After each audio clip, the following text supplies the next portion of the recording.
da Justiça Militar Estadual, agradecendo primeiro o apoio da nossa coordenadora da graduação, professora Andréa Zanetti, e ao professor Paulo Cassebe, que foi quem primeiro teve a ideia dessa atividade e que, além de professor aqui do IDP São Paulo, é juiz da Justiça Militar Estadual na segunda instância.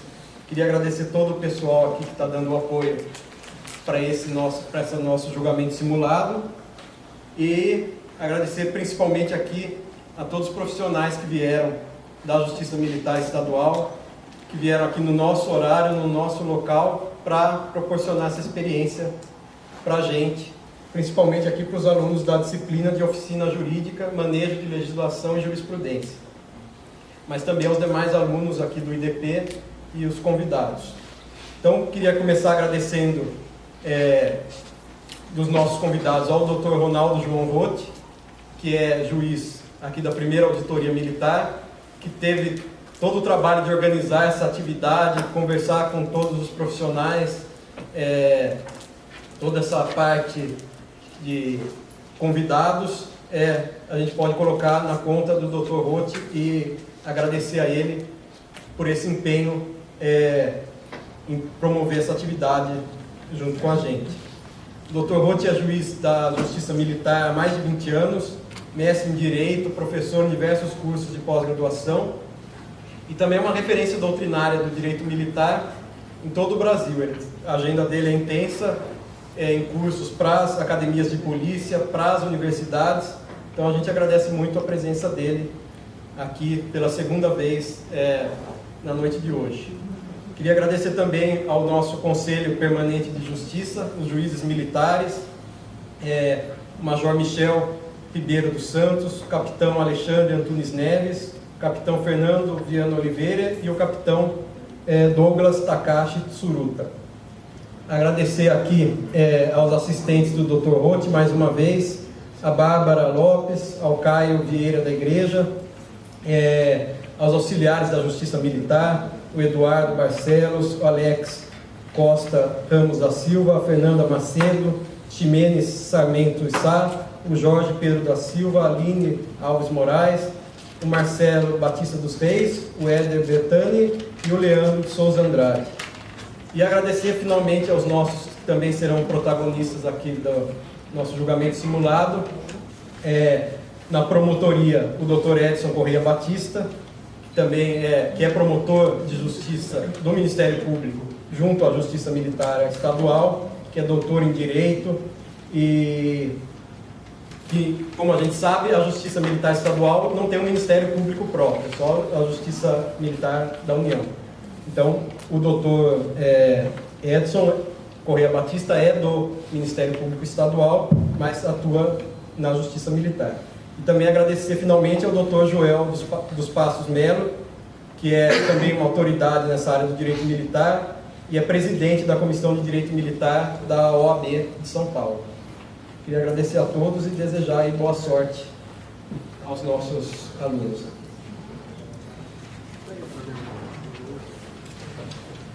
O curso de Direito do IPD, né? Aos professores, né, aos alunos aqui presentes. Nós, mais uma vez, com alegria, retornamos aqui ao IPD. Semana passada fizemos aqui uma primeira atuação simulada. Hoje, novamente, estamos aqui ladeados do promotor de justiça à minha esquerda, o Dr. Edson Correia Batista, que à minha direita, o Dr. Joel Melo, promotor e defensor, né? Eles não atuaram aqui na semana passada, então atuarão hoje, né? E com certeza, né, darão muito brilho aqui à nossa noite. Então, todos já foram apresentados. Eu cumprimento aí os juízes militares, né? Agradeço a presença de todos, a nossa comitiva da Justiça Militar aqui presente. E aqui uma palavra inicial. Veja, nós saímos do expediente da Justiça Militar e estamos aqui no curso de Direito para exatamente permitir aí que o curso, os alunos conheçam a Justiça Militar, o que ela faz, como faz, né? Os casos que ela trata, enfim, acreditamos que vai ser prazeroso aí acompanharem aí a discussão, né? A Justiça Militar é a mais antiga do Brasil, né? Ela cuida aí efetivamente das questões envolvendo os militares, né? No âmbito federal, a Justiça Militar da União, e no âmbito estadual, a Justiça Militar Estadual, né? A equipe aqui presente, né, o colegiado aqui presente, incluindo aqui o Ministério Público, a Defesa, né, nesse julgamento simulado, pertencem à Justiça Militar Estadual. Os jurisdicionados, então, da Justiça Militar são os policiais militares, os briosos policiais militares que diuturnamente cuidam e protegem o cidadão, né? Em virtude dessa nobre e espinhosa missão, se envolvem aí em dezenas de casos que, né, redundam em inquérito policial militar, né, são denunciados e finalmente são julgados, né? Então o que a gente vai ver hoje aqui, o caso escolhido, é um caso trivial lá na Justiça Militar, né? Vocês vão ver que os valores aí que são discutidos, né, tem como eixo aí principal, não poderia ser diferente, segundo o mandamento constitucional, a hierarquia e a disciplina, que são valores caríssimos, né? Para ter uma ideia, o militar é o único servidor no Brasil, né, que presta um compromisso de defender a sua pátria, a sua bandeira, a sociedade, inclusive com o sacrifício da própria vida, se necessário, né? Então, realmente, é tudo diferente, né? Veja que já começa pela primeira instância. Nós temos aí um colegiado, né, o que é raro de ver no Brasil. Nós não temos aí um colegiado de primeira instância, né? Nesse colegiado, o juiz de direito que preside o colegiado, ele vota em primeiro lugar, assim sucessivamente os juízes militares. Se a gente for comparar com o júri, nós vamos perceber que no júri há um conselho de sentença formado por jurados, aqui juízes militares, né? No tribunal do júri, o juiz de direito não decide, ele apenas formaliza a decisão dos jurados, né? E na Justiça Militar, não, né? O primeiro voto é do juiz de direito. Isso faz toda a diferença. Os debates são públicos, as decisões ocorrem na presença do réu. Nós vamos ter como figurante aqui, hoje, nesta noite, o Alex da Silva, agradeço a presença. Nós vamos ter como atuantes neste colegiado, para brilhantar aí a noite, interagir com os alunos, o assistente de acusação, a Maíra Sampaio, assistente de defesa, o Carlos Alberto Pereira, aqui, e como escrevente, o Álvaro Mendes, né, que também vai participar. Bom, então não vou falar muito, até porque não é esse o intuito, mas aqui cumprimento a todos, mais uma vez, professor Lucas, parabéns aí pelo IDP, por esta iniciativa, e tenho certeza que, né, quem está presente, quem vai nos ver aí, etc., tal, vai conhecer uma justiça que é diferente, né? Na verdade, um modelo de justiça no Brasil, né? Uma justiça que é célere, que é muito eficiente, que resolve casos complexos em 2, 3 meses, né? Nós não temos registro no Brasil de uma eficiência dessa, e com a profundidade que ocorre no dia a dia nas discussões. Então, agradeço a todos, uma boa noite, vamos lá tomar assento, né? Então, No horário incerto, na Avenida Mário Covas, número 3009, Araçatuba, São Paulo, o segundo sargento da Polícia Militar, André Vieira Batista, qualificado às folhas 145 e 146, desobedeceu a ordem legal de autoridade militar.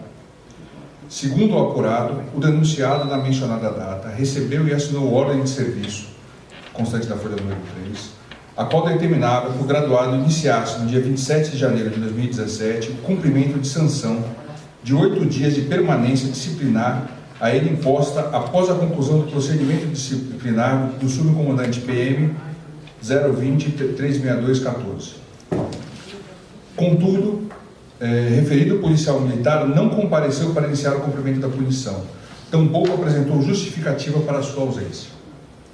Verifica-se, portanto, que o denunciado desobedeceu a ordem legal de autoridade militar, recusando-se a cumprir sanção disciplinar após conclusão do procedimento disciplinar, com decisão publicada no Boletim Interno Reservado da Polícia Militar.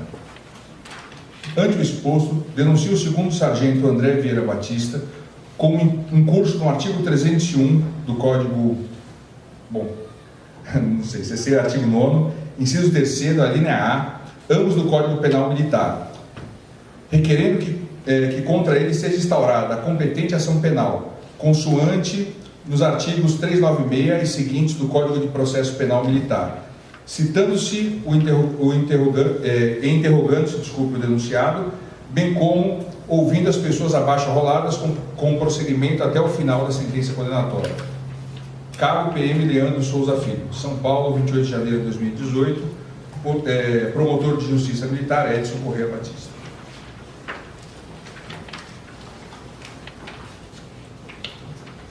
Início de sumário, termo de oitivo. Testemunha de acusação, capitão da Polícia Militar, Leandro de Souza Filho. Transcrição resumida. As indagações do juiz de direito respondeu que conhece o acusado presente, juiz de direito militar, claro, que reconhece o acusado presente ao seu lado e nada tem contra a sua pessoa, que o depoente sabe que o acusado reconheceu uma ordem de serviço e a assinou, que o acusado simplesmente não cumpriu a determinação superior, que o acusado não apresentou nenhuma justificativa para o não cumprimento da ordem, que o acusado, quando foi ouvido, nada declarou, exercendo seu direito constitucional, que o acusado tinha que cumprir a 8 dias de permanência disciplinar, que o início do cumprimento foi feito pelo comandante do CPI, que foi feita uma nova ordem de serviço para que o acusado cumprisse a punição que o acusado deixou de cumprir a segunda ordem de cumprimento de punição, que o depoente acredita que o acusado não tinha qualquer justificativa para descumprir a ordem. Aos juízes militares respondeu que o depoente não recorda, mas acredita que a última unidade do acusado foi o 38º Batalhão Militar. Que o depoente entende que o acusado não sabia que estava incorrendo em crime militar, a princípio, mas posteriormente foi orientado e mesmo assim descumpriu a ordem. Que até o momento o corretivo não foi cumprido. Que o sargento Aparecido colheu ciente do acusado das 2 ordens de serviço. O sargento Aparecido não relatou qualquer reclamação do acusado, que o depoente acredita que o acusado sabia que deveria cumprir o coletivo, que o acusado chegou a alegar que era aposentado. As do Ministério Público, nada foi perguntado. As da Defesa, nada foi perguntado. Nada mais lhe foi perguntado. Lido encerrado, vai por mim ditado. Cláudio Bosco Júnior, escrevente técnico judiciário, escrivão na sala de sessões.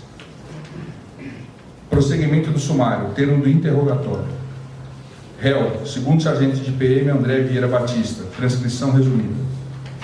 As indagações do magistrado militar, não sei, juiz de direito, respondeu que sabe porque está sendo processado, que já foi processado criminalmente, que examinou as provas dos autos, que nada tem contra testemunhas, que 5 dias antes de cumprir o corretivo conversou com o capitão da PM Leandro e o capitão de PM Betânio e com o sargento da PM Aparecido, que não poderia comparecer porque trabalhava numa empresa e o seu patrão lhe disse que se faltasse os 8 dias seria demitido, que então o comandante Betânio disse que teria que cumprir o corretivo, que essa conversa foi verbal, que não compareceu para cumprir o corretivo, que não admite a prática do crime, que quando foi ouvido pelo capitão PM Leandro, deve ter esquecido de que foi à sua casa conversar, mas que não encontrou, que foi punido a 8 dias de permanência, que tem 22 ou 23 anos de PM, que passou para inatividade em 9/4/2013, que será demitido por justa causa se tiver que cumprir a pena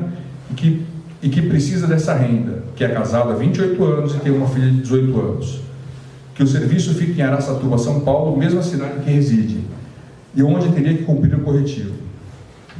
Aos juízes militares respondeu: quanto a não ter esclarecido o que o capitão Leandro disse em juízo, ao que foi respondido que o capitão da Polícia Militar Leandro tratou como bandido e nem olhou na sua cara, que não queria complicação, que só quer resolver a situação para seguir a sua vida, que o acusado reconhece o documento da Folha 3 que gerou a acusação, que é registrado na empresa que trabalha há 4 anos, que na época conversou em sua empresa e seu chefe falou que não poderia ficar esse tempo afastado, que fazia 4 anos que não tirava férias, que é uma empresa revendedora de automóveis, que fica na Avenida Mário Covas, número 3000, na cidade de Araçatuba, São Paulo. As do Ministério Público respondeu que é absolvido do processo de abuso de autoridade na comarca de Araçatuba, São Paulo. As da Defesa Nada foi perguntado, nada mais me foi perguntado. Lido encerrado, vai por mim digitado. Rodrigo R. Ribeiro, escrevente técnico do Judiciário e escrivão. Muito bem. Agradeço, então, a leitura de peças. Após, então, esta primeira etapa do procedimento de julgamento, nós passaremos aos debates. Né? Os debates que, na previsão do Código de Processo Penal Militar, ele possui um tempo assegurado de 8 horas para as partes, 3 horas para cada parte na primeira fala, mais 1 hora de réplica e tréplica. Né? Obviamente que hoje não vamos ficar, nem consumir 8 horas aqui de discussão, mas vamos estabelecer aqui, até para brilhantar aqui o julgamento simulado, né? Os assistentes de acusação e defesa falam primeiro, né, do que o promotor e o defensor, por até 10 minutos. E o promotor e o defensor têm até 15 minutos de fala aí. Né? Código Penal Militar. Caput do inciso 3º do artigo 9. O militar reformado tão somente incorrerá no crime militar quando sua conduta intencional afrontar a própria instituição castrense. A questão posta nesta ação penal de desobediência à ordem legal de autoridade militar atenta seriamente contra o regulamento disciplinar da Polícia Militar, Lei Complementar número 893 de 2001, na qual, em seu artigo 1º, reproduz que a hierarquia e a disciplina são as bases da organização da Polícia Militar. E, nos termos do artigo 2º, trata da sujeição ao reformado ao RDP. Diz: estão sujeitos ao regulamento disciplinar da Polícia Militar os militares do estado do serviço ativo, da reserva remuneradas, os reformados e os agregados no termo da legislação vigente. Por sua vez, o Código Penal Militar descreve em seu artigo 13 que o militar da reserva ou reformado conserva responsabilidades e prerrogativas do posto ou graduação para o efeito da aplicação da lei penal militar quando pratica ou contra ele é praticado crime militar.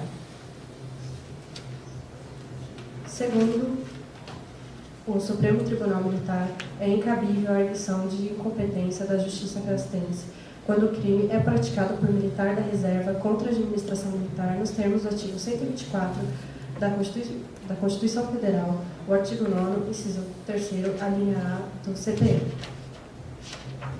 Conforme o parecer do STF, artigo 9º, inciso 3º, a linha A do CPM.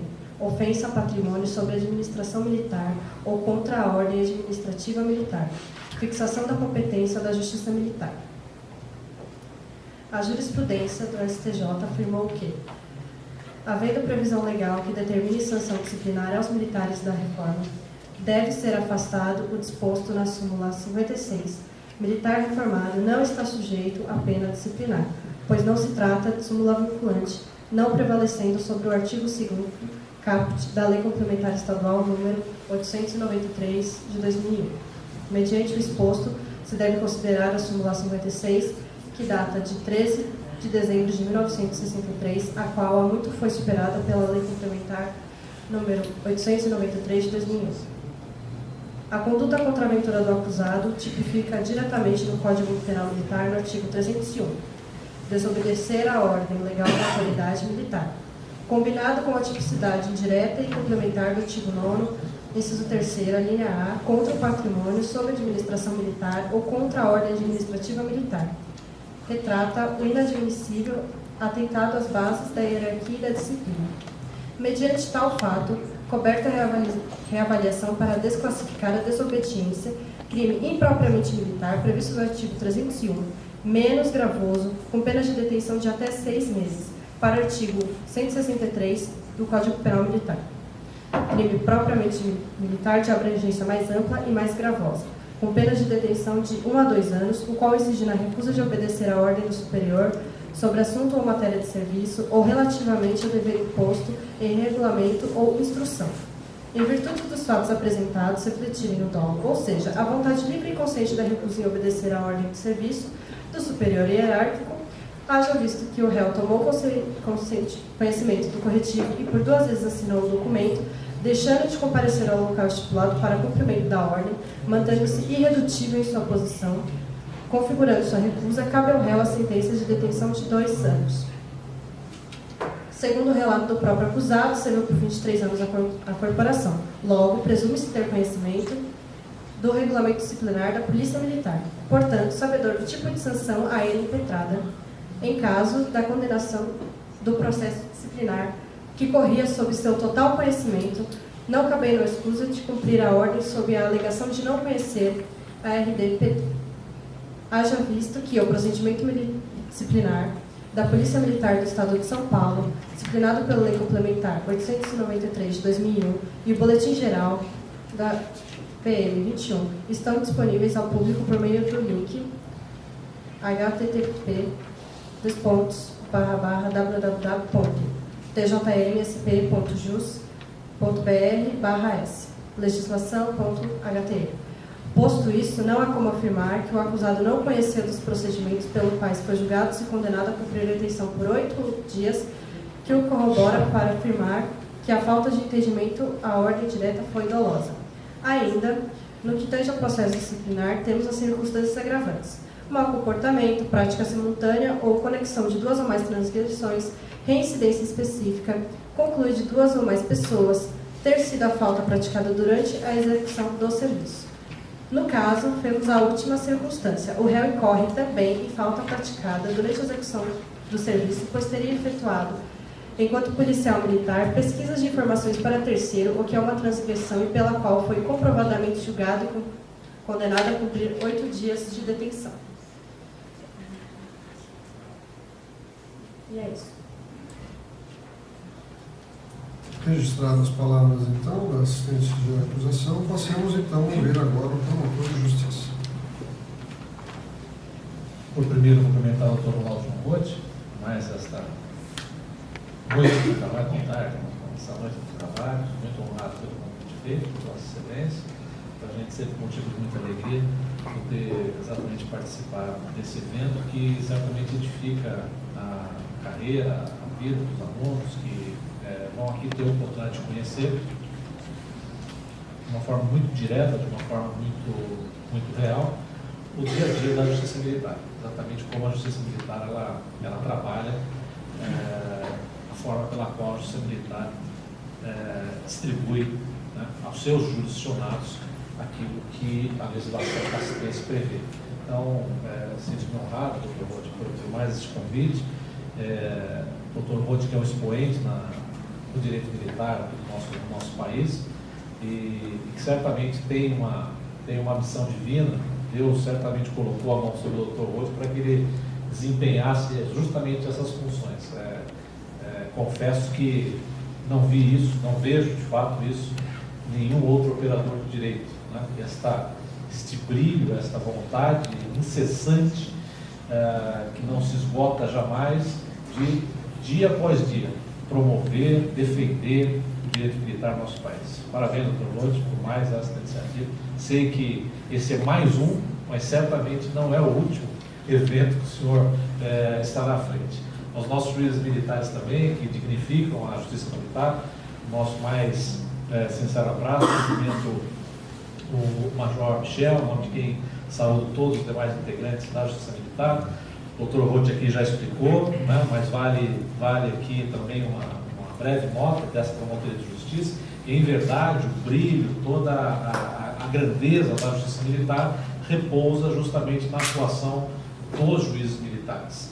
Em verdade, os juízes militares é que trazem a verdade, o dia a dia da caserna. Né? Nós vamos ver aqui juízes militares que participam do policiamento diário, juízes militares que participam da polícia ambiental, juízes militares que são do corpo de bombeiros. Eles conseguem então trazer, né, o dia a dia para os nossos processos.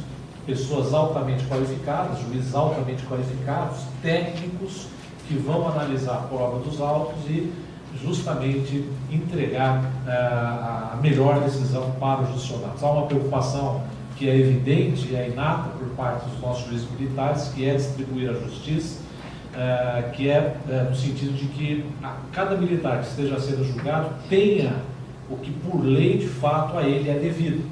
Né? Há uma preocupação muito grande nesse sentido, até porque o desiderato maior da participação dos juízes militares é fazer com que a Justiça Militar contribua para a manutenção da Polícia Militar em altos níveis, nos altos níveis que a Polícia Militar, perdão, é uma polícia, o nosso Estado é uma polícia extremamente sadia, uma polícia que está comprometida com a ordem pública, com o respeito ao próximo, uma defesa intransigente de valores sociais. Então, certamente, a entrega a resposta jurisdicional é muito importante, prestigiando aquele policial que errou, mas que ainda tem condições de permanecer junto às fileiras da instituição, mas tirando, né, de forma sumária o mal policial. Não há, tenho certeza, na Justiça Militar ou da parte dos nossos juízes militares, qualquer tipo de complacência, qualquer tipo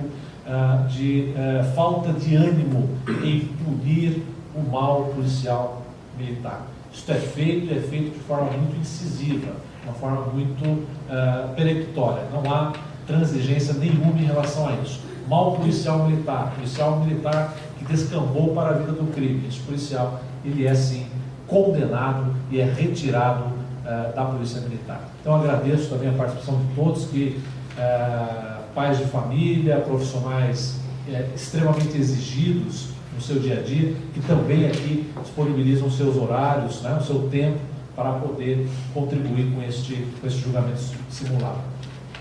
Não posso também de deixar aqui de homenagear nosso amigo particular, Dr. Joel dos Passos, que da mesma forma contribui diuturnamente, né, para o engrandecimento da Justiça Militar, trazendo o outro lado, né, dos fatos, né, e evidentemente a participação da defesa é sempre muito importante, traz o brilho, traz um outro viés, traz uma visão sobre uma outra perspectiva que às vezes o próprio Ministério Público não se dá conta, né, e faz com que, confesso, não raras vezes o próprio membro do Ministério Público se curve às teorias, aquilo que é trazido pela defesa, justamente diante do brilhantismo que a gente percebe que é algo comum, é fato corriqueiro lá na Justiça Militar. Advogados extremamente preparados, e hoje aqui, para a felicidade dos senhores, não para a minha, certo? Mas para a felicidade dos senhores, temos, sem dúvida nenhuma, um dos advogados mais atuantes, mais técnicos da nossa casa. A toda a nossa assistência, a cada um dos senhores que está aqui, nos prestigiando, aos funcionários do Tribunal de Justiça Militar, que da mesma forma, né, se dedicam imensamente e acabam, né, de uma certa forma, aí, perfilando a trilha, as sendas, que são também trilhadas pelo Dr. Roth, acabam aqui secundando o Dr. Roth também nesta missão. Não vou falar mais pelo menos sobre, né, aqui os presentes. Nós vamos falar um pouquinho do nosso processo, que é um processo evidentemente muito simples. Acredito que os senhores juízes militares não terão dificuldade no enfrentamento dessa questão. Envolve um caso rotineiro dentro da Polícia Militar, que não deveria evidentemente existir, mas é claro, por vezes acaba acontecendo. Claro que a Justiça Militar, ou melhor, a Polícia Militar, ela está pautada em dois grandes princípios, que aliás, princípios esses que são previstos na Constituição Federal, que são a hierarquia e a disciplina. Exige-se do policial militar que ele tenha respeito. Este respeito, ele é hierarquizado, né? Ele é extremamente disciplinado. Ao policial militar não cabe discutir comandos, ao policial militar cabe respeitar esses comandos e cumprir essas regras. E o caso aqui toca diretamente a essa questão. Este policial militar que está sendo julgado aqui hoje feriu esse dispositivo, feriu este princípio constitucional militar, desobedeceu a uma ordem legal emanada por uma autoridade competente? Esta é a resposta que os senhores vão ter que entregar a todos nós nesta noite. Há um paralelo que a gente pode trabalhar aqui, para aqueles que não são versados na Justiça Militar, que é o dispositivo lá do artigo 330 do Código Penal Comum, que trata também da desobediência. Ali, a diferença é que essa desobediência é contra ato de funcionário público. Né? Desobedecer ato legal emanado por um funcionário público. Aqui a única diferença é que não é um funcionário público qualquer, e sim uma autoridade militar. Eu desobedeço uma ordem legal emanada por uma autoridade militar. Houve desobediência a esta ordem militar? Isso os senhores juízes vão ter que responder. É claro que a desobediência aqui ela é uma desobediência, é uma resistência, melhor falando, pacífica. Não há neste caso, como também no próprio tipo penal, nenhum tipo de resistência que seja agressiva, não há qualquer tipo de emprego de violência, por isso me referi à expressão resistência passiva. E aqui o policial militar, em verdade, age como particular, fora das suas funções de caserna, das suas funções normais de caserna. Mais um elemento que vem a corroborar a tese que já foi esposada aqui muito bem pela minha antecessora, no sentido de que houve sim o crime de desobediência.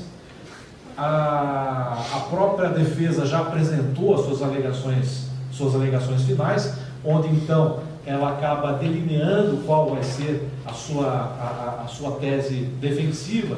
Nós percebemos aqui, conforme também já foi muito bem enfrentado pela Maíra, que em verdade nós teríamos uma ordem ilegal, nós não teríamos o crime, porque este policial não estaria sujeito ao cumprimento desta ordem, já que ele ou era inativo, né? E aí, de acordo com a súmula 56 lá do STF, não haveria aplicação da lei penal. O que evidentemente não corresponde à verdade, porque esta súmula só é aplicada quando não há uma legislação, uma lei específica que determina a aplicação do regulamento disciplinar da Polícia Militar. E no Estado de São Paulo nós temos este regulamento, o regulamento que determina a aplicação da penalidade administrativa para o policial inativo, para o policial reformado, que é o caso aqui dos autos, né? Só a título de ilustração, são 4 os estados apenas da nossa federação que não possuem esta determinação legal: Ceará, o Tocantins, Rio de Janeiro e Minas Gerais. Na lei ali específica não há previsão de punição para policiais inativos ou reformados. No Estado de São Paulo nós temos, portanto, a aplicação desta súmula aqui para nós ela é inviável, ela é absolutamente inapropriada. Daí então a pertinência da nossa postulação, no sentido sim, de que o nosso policial, hoje réu, descumpriu um comando, uma ordem legal, uma ordem direta, uma ordem imperativa, uma ordem pessoal, que não poderia ter sido descumprida. Nas alegações finais, há aqui um esboço por parte da defesa, no sentido de dizer que não houve uma ordem, houve tão somente um pedido, né? Não passou de um pedido. Não me parece que esta assertiva reflita de fato aquilo que está nos autos. Ficou claro, há uma ordem de serviço e há uma determinação verbal do próprio capitão, no sentido de que o policial deveria se apresentar para dar início ao cumprimento do corretivo de 8 dias. E o policial simplesmente não fez por uma questão de conveniência. Entendeu que, se eu for cumprir esse corretivo, ficar 8 dias afastado das minhas atividades habituais, que hoje desempenho numa loja de automóveis, certamente vou perder o emprego. Ele sopesou as circunstâncias e optou em desobedecer a ordem legal emanada de autoridade competente. Uma outra questão que, a título de argumentação do Ministério Público, empresta meus senhores para bem julgar, são justamente os requisitos do ato administrativo. O que é preciso para ter cumprimento do ato administrativo? Eu vou ter ali, então, alguns requisitos para que o ato administrativo seja revestido de legalidade. Primeiro deles, a autoridade competente. Quem emitiu a ordem era competente para fazer isso? A forma estava correta? Formalidade foi emprestada este ato? Objeto era lícito? Este pedido era lícito? Percebam, todos os elementos que compõem o ato administrativo estão presentes, portanto, nesta ordem que foi que foi emanada pela autoridade policial. Então, no nosso entendimento, não resta dúvidas. Gostaria que nosso juiz-presidente anotasse também em relação à tese da defesa, que certamente vai se pautar na questão do não cumprimento desta ordem em razão da aplicação da súmula, né? O HC número 8 de 2011, da lavra do relator Clóvis Santinon, onde ele espanca exatamente esta tese, de que havendo previsão legal, né, ou seja, havendo uma lei que determine expressamente a aplicação do regulamento disciplinar da Polícia Militar, a súmula, portanto, ela não vai ser, o artigo, perdão, a súmula 56, ela não vai prevalecer.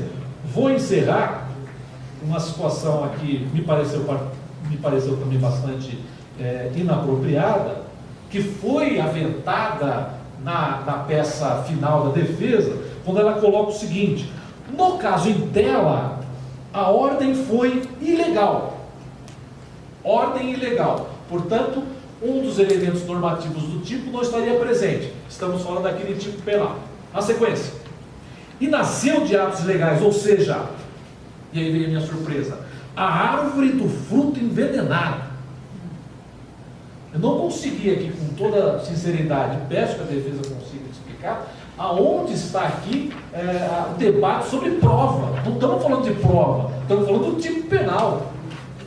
Aí me puxa a teoria da árvore envenenada para falar, né, que a ordem era ilegal. Né?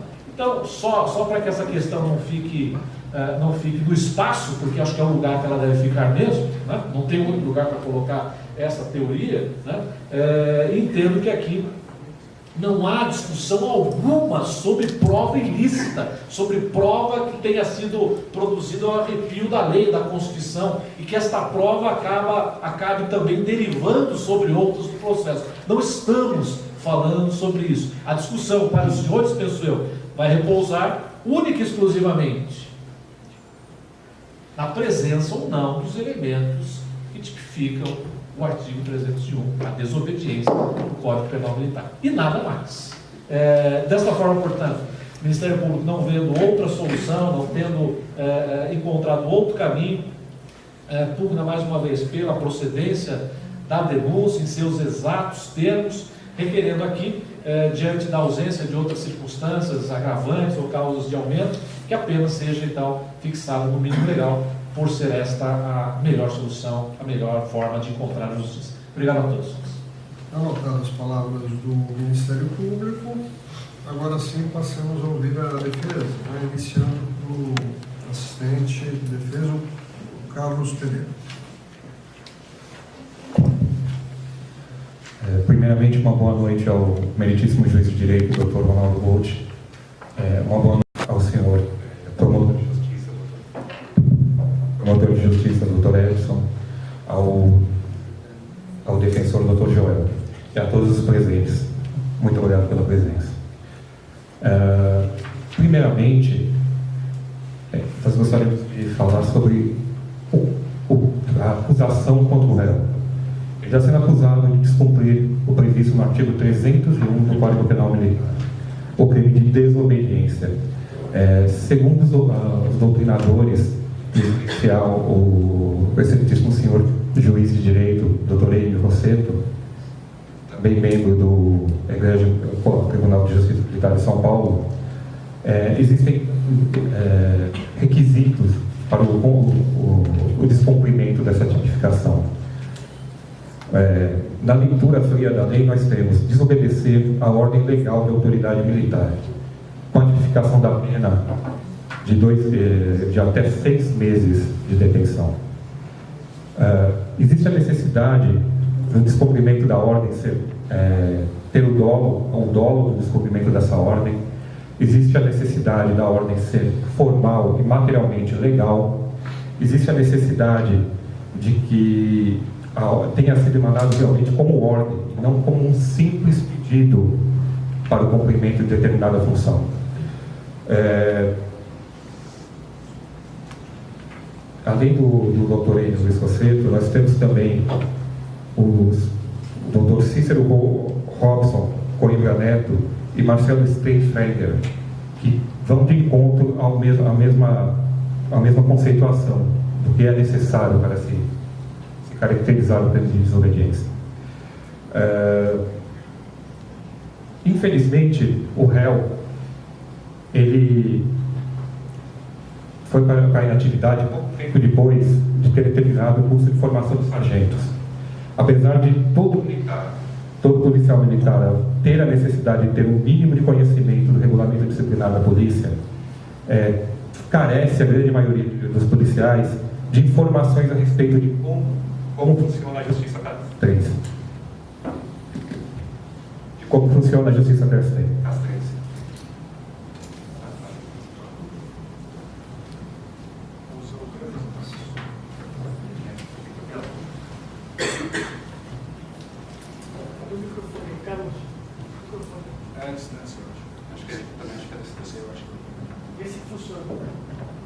Vamos lá.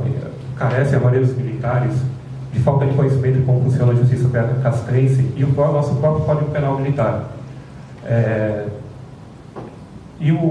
Principalmente o pessoal que é mais antigo, tem mais tempo de caserna.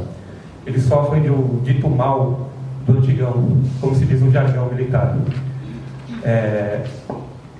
O réu, ao invés de se escudar, procurar apoio em quem teria conhecimento a respeito de tal assertivas, ele procura o conselho com pessoal, com amigos já na reserva, e que tem a ideia de que o militar inativo não tem mais vínculo com a corporação, ele não estaria mais sujeito ao Código Penal Militar. Ele, lógico, 4 anos já afastados do sistema operacional, sempre há 4 anos em atividade, ele, lógico, que pensou que não caberia mais nada contra ele. Ele foi surpreendido pelo chamamento para cumprir os 8 dias de sanção disciplinar a ele aplicada e simplesmente achou que não possuía vínculo mais. Ele, escudado na situação financeira dele e na necessidade de fornecer sustento à sua família, de fornecer condições à sua filha, educacionais à sua filha, ele acabou protelando por tentar cumprir essa ordem. Cabe aqui algumas ressalvas. O réu, ele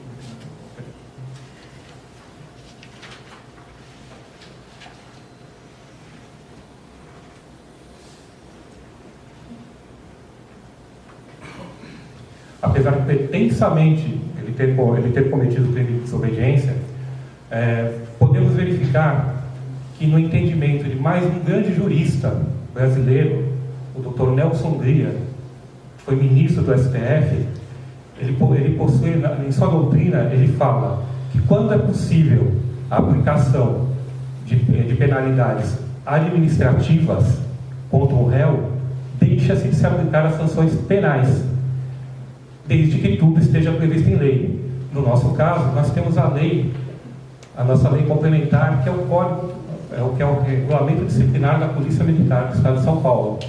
Ela tem força de lei, por ser lei complementar, e tem previsão, no parágrafo único do artigo 13, em seu número 29, do não cumprimento, sem justa motivação, de ordem superior militar. Se possuímos um regulamento disciplinar com força administrativa que pode substituir o crime de desobediência, porque não foi aplicado isso ao réu. Cabe frisar que muitos policiais militares simplesmente desconhecem o que podem e o que não podem fazer na atividade. Voltando ao necessário para a defesa do réu, apesar de já ter dito a respeito da possibilidade da aplicação da sanção disciplinar de não cumprimento de ordem, cabe ressaltar, conforme frisado pela própria acusação, a respeito competência da ordem dada ao réu. O réu é inativo. A competência disciplinar sobre o mesmo recai sobre o subcomandante da Polícia Militar do Estado de São Paulo, tendo em vista que o mesmo é graduado. Lógico que o comandante do CPI 10 ele deve ter recebido a delegação de competência para que se fossem efetuados todos os trâmites necessários para a elucidação do procedimento disciplinar, para responder o réu. Porém, basta uma breve pesquisa nos boletins gerais do ano de 2016 para se verificar que nos PDs, onde a solução é dada pelo subcomandante PM, ou nos conselhos de disciplina, onde não são aplicadas as sanções exclusórias, mas sanções disciplinares, a redação final da nota de culpa, aqui farei a leitura dessa redação, deverá o comandante da unidade determinar as anotações de estilo em assentamento individual, informando este comandante, via Corregedoria da Polícia Militar, quanto ao início e término do cumprimento da sanção disciplinar imposta, no prazo máximo de 30 dias, a contar da publicação deste. Nós temos a Lei 9.784 de 99, que regula os atos do Poder Administrativo. Entre eles, nós temos a regulação das delegações de competência. A delegação de competência, conforme previsto no artigo 14, parágrafo 1º, aqui faço novamente leitura, o ato de delegação especificará as matérias e poderes transferidos, os limites da atuação do delegado, a duração e os objetivos da delegação e o recurso cabível, podendo conter ressalva de exercício da atribuição delegada. Na leitura que fiz anteriormente da nota de culpa dos boletins gerais, que em 2016 foram 248, a gente pode até, de forma tácita, achar que há delegação para que o comandante do CPI 10 dê a ordem de início de cumprimento da sanção disciplinar. Porém, como a própria Lei 9.784 fala, essa delegação deve ser expressa. Não havendo delegação expressa da competência ao comandante do CPI 10, fica a ordem de serviço da mesma inválida por não haver competência a ele delegada, sendo a ordem, então, ilegal, não havendo crime de desobediência a ser punido. Obrigado. Trocadas as palavras, agora veremos o defensor. Cumprimentar aqui o Dr. Ruth, magistrado da Justiça Militar, titular da primeira auditoria, do qual tenho muito respeito, o juiz que enaltece a Justiça Militar Estadual. Digo aos senhores que já estou há 10 anos como defensor da Justiça Militar e nunca vi nenhum dos outros juízes se propor a esse tipo de evento que nós estamos presenciando aqui hoje. Ou seja, ele sai do seu gabinete, do aconchego do seu lar, de sua família, para estar aqui passando conhecimento do que é a Justiça Militar. Eu, pessoalmente, participei de alguns congressos com o Dr. Roth e pude ouvir de um ministro do STM elogiar as doutrinas e, inclusive, usá-las em aforo e entregar em suas mãos, no caso, o ministro Pérez. Então, é um magistrado que merece o nosso respeito pelo trabalho que faz na Justiça Militar, pelos artigos que escreve.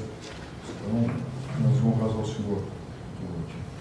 Cumprimentar aqui o Major Michel, juiz militar, Capitão Antunes, Capitão Fernando e Capitão Takashi. São juízes que compõem esse conselho. Conselho permanente, que de permanente só tem um nome, né? Porque é temporário, né? A durabilidade deles são de 3 meses, né? A cada 3 meses mudam esses juízes militares. Cumprimentar o doutor Edson, brilhante promotor, uma pessoa que eu tenho muito carinho, um homem culto, educado. Ele é tão educado que chega a ser tímido, mas é um promotor de justiça que recebe muito bem advogado e se convencido, eu já vi algumas vezes ele mudar a sua opinião no momento da acusação. É uma pessoa muito lúcida e coerente no que faz. Eu tenho muito respeito e ouso dizer que é o melhor promotor que tem a Justiça Militar Estadual. Pessoa digna, leva esse voto com certeza. Quero cumprimentar aqui também a assistente de acusação, a Mayra Sampaio, né? O assistente de defesa aqui, o Carlos Alberto, está me assistindo aqui, e os senhores já perceberam que ele reúne propriedade no que fala, né? É um homem oriundo de SJD, então sabe o que está falando, né? Trabalha em Justiça e Disciplina do Bombeiro, é isso? Parabéns pela sua fala. Cumprimentar aqui os funcionários da Justiça Militar, a Bárbara, a Fernanda, o Gerson, as pessoas outras aqui presentes aqui, e todos os alunos aqui dessa instituição, né, que nos brindam com a sua presença aqui. De não menos importância, aqui vamos cumprimentar o réu também, né? A pessoa que está passando por essa situação desagradável, né? E digo aos senhores que, pela bagagem que ele tem, está muito bem conservado, né? Porque 30 anos de corporação, já está 4 anos na empresa que presta serviço, então está muito bem conservado, né? Conseguir passar esse tempo todo, depois ele dá receita para nós aí, não sei se é formal, não sei o que é, mas está bem conservado. E já quero também protestar em relação à acusação, porque eu percebo aqui que a mim foi concedido um assistente do sexo masculino, e a acusação já está em vantagem, né? E conseguiu uma moça para assisti-lo, por sinal bastante competente. Mas vamos lá ao que interessa, senhores. Nós temos aqui hoje uma acusação, crime de desobediência à ordem legal de superior hierárquico. Eu vou até me curvar aqui ao órgão acusador, aqui o ministro promotor, em relação à legalidade da ordem.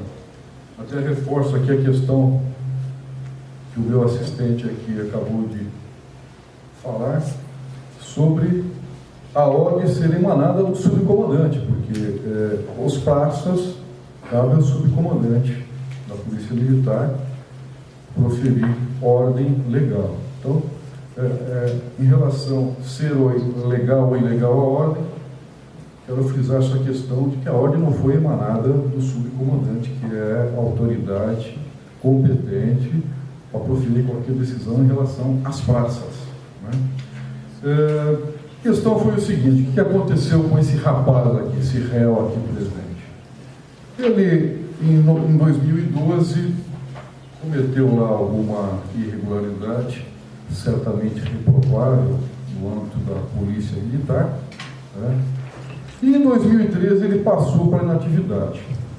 Vejam só, em razão dessa irregularidade que ele cometeu, ele foi submetido a um conselho de disciplina. O que vem a ser um conselho de disciplina? Os juízes aqui militares bem sabem, mas queria explanar aos senhores. O conselho de disciplina é um processo regular que tem como fim até a demissão da praça, né? Porque quem responde conselho de disciplina são as praças, os oficiais respondem CJ, né? Então ele foi submetido ao conselho de disciplina, mas como ele passou a inatividade, ele deixou de responder esse conselho de disciplina, porque qual é o objetivo do conselho de disciplina? É até demitir a praça. Então, no caso, quando ele passou para a inatividade, perdeu o sentido do processo regular. E por essa razão, e até devo isso ao coronel Mauro José, que felizmente hoje é meu sócio e amigo de todos aqui também, que foi ele que instituiu isso na época da corregedoria. Porque anterior a isso, as praças respondiam no conselho de disciplina, mas quando passavam para a inatividade, arquivava-se o feito. O coronel Mauro José, que é um homem bastante rígido, não deixou passar em Alves e resolveu inserir na corregedoria a possibilidade de responder um PD, procedimento disciplinar, para não passar em branco. E parece que isso é seguido, apesar dele já estar fora da corporação. corporação há alguns anos, parece que essa questão é seguida, né? E por essa razão, esse moço aqui respondeu o inquérito em razão de não ter cumprido os 8 dias de permanência estabelecido no procedimento disciplinar. Vejam só, a ordem que foi dada para ele, para cumprir, ele assinou uma ordem de serviço, mas ele ficou entre a cruz e a espada, porque veja só, pai de família, casado há 28 anos, uma filha de 18 anos cursando medicina, ou seja, ele era policial militar por vocação, porque o salário dele não complementava a renda familiar. Certamente ele já devia exercer uma outra atividade extra-corporação para complementar a renda familiar dele, né? E quando ele passou pela atividade, ele continuou exercendo essa atividade e já não mais extra-corporação, porque já estava inativo, né? Então ele necessitava desse emprego para complementar a renda familiar dele. E por essa razão, ele assinou a ordem de serviço, recebeu a ordem, apesar de não ser, no nosso entendimento, uma ordem legal, porque não foi proferida pelo subcomandante, mas ele assinou a ordem e não pôde cumpri-la. Por quê? Porque ficou entre a cruz e a espada. Ele ia ficar 8 dias detidos no quartel, e certamente ele perderia o seu emprego. Aí vejam, senhores, não existia uma alternativa em relação antes de instalação desse inquérito policial, como bem disse aqui o meu assistente, o artigo 13, inciso 29, ele traz uma condição de você estabelecer uma sanção disciplinar e não um processo criminal. Porque, veja só, qual é o sentido prático dessa aplicação de 8 dias na praça que está inativo? Aí eu digo aos senhores, ele poderia ser submetido a uma sanção disciplinar no período em que cometeu essa irregularidade na corporação? Poderia, por que não? Logo após o encerramento do CD, quando ele passou para a inatividade. O CD poderia ser encerrado no seguinte sentido: o acusado passou para a inatividade, razão pela qual perde sentido o processo regular, mas está sujeito a uma sanção disciplinar de 8 dias de permanência em razão da irregularidade que praticou. Estaria uma situação clara, prática e na época em que cometeu a irregularidade. Aí vejam, senhores, essa irregularidade foi cometida em 2012.